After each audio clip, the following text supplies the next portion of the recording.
welcome back to my channel. Today I'm going to be sharing with y'all some of my most valuable but realistic tips on how I stay productive and motivated. Let's get right into it. Number one, get up early. So I used to be kind of a night owl because I was involved in a lot of the nightlife that goes on. Clubs, bars, parties, whatever. Your girl was there. I'm not proud of that. I was spending so much time out at night that during the day, it was really hard. It was near impossible to get anything done. It wasn't until I started waking up earlier and trying to seize the day that I really started to see my life change in a positive way. And I saw like how much more stuff I felt like I could get done in a day. Number two, exercise regularly. This is one that was really hard for me when I was in a bad mental space. So don't feel bad if you're not hitting the gym or just going all out. I just mean you need to get moving in some way. Go on a quick walk, squeeze in some yoga, something. Plus, there have been a lot of studies that say exercising can improve your mental health, reduce anxiety and depression, and even boost your self-esteem and your cognitive functions.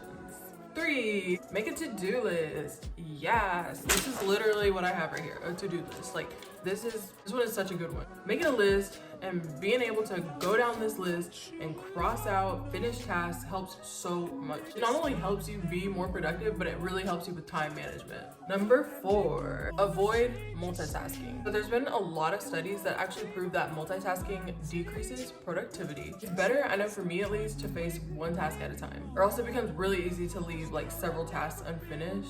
Number 5, get outside. People say fresh air can wake you up. So I know it's starting to get cold outside. I'm sure you're like, I ain't gonna go outside. But I highly urge you, even if you have to put a coat on, go outside at least 10 minutes a day. It can really do wonders for refreshing your mind as a whole. Number 6, meal planning. This one has been really helpful for me. I've seen so many people do it like super fancy, like throw down with like all the meals prepped out for the week, like actual meals.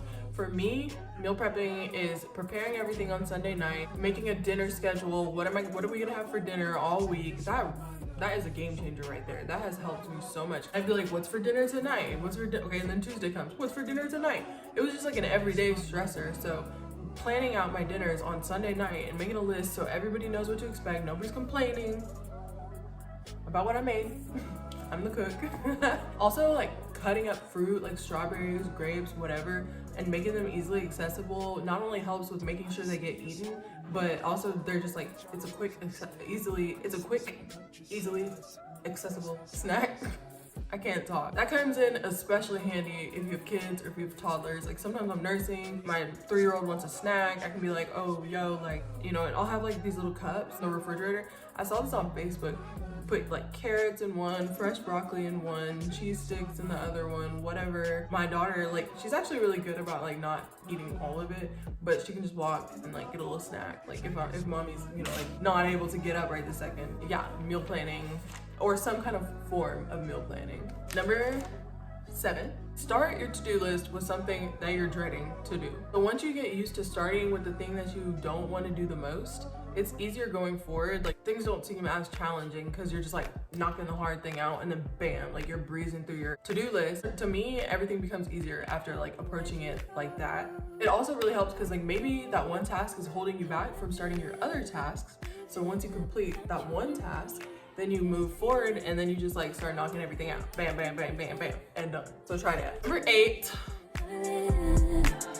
set goals that make you excited. For me, I have a vision board as my wallpaper on my phone, which I made on Canva. Check that out. Every time I open my lock screen, I can literally just look at my phone and it's got like plans for the future. It's got like I want to buy a house. It's got like a house with a for sale sign or like a bought sign in front of it. It's got like my dream car. It's got just like little different things. One thing I want to do is start a nonprofit, kind of like a little nonprofit music school. I'm not gonna give you all my ideas. Just a bunch of goals, and I think that really helps, and it makes me excited to do the work that I'm doing every day because it's like I'm getting that much further to those goals that I want. Having my vision board somewhere where I can see it all the time, all day, that just makes me really hype about my future and stuff. So it really helps me to have like some goals that I'm super excited to meet. Number 9, we're almost done. Stress management. Stress can literally be so bad. It can literally get in your head and keep you from doing what you need to do. So make sure that you make time to relax. I know that can be a little hard sometimes, especially if you have kids. Always try to insert some kind of self-care into your day, into your week, into your month, but make sure you do something that makes you happy, like something that makes you feel good.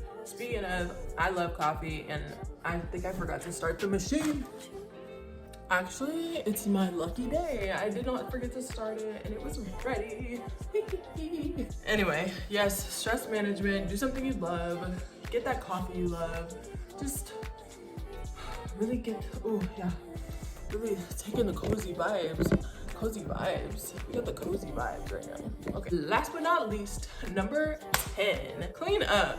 Do not sleep on this one. Clearing your space also can really help to clear your mind. There have been studies that show that clutter leads to decreased focus, tension, all of the stuff that makes you unproductive. I'll also include a link in the description box to this article from Very Well Mind where they talk about the importance of having your space clean and what it does for your mind and stuff. So if you're interested, give that a read. It can really help you. You know, the other day I woke up and I literally looked around and the house was so messy. I was like, I cannot do this. Like, I'm gonna go bonkers.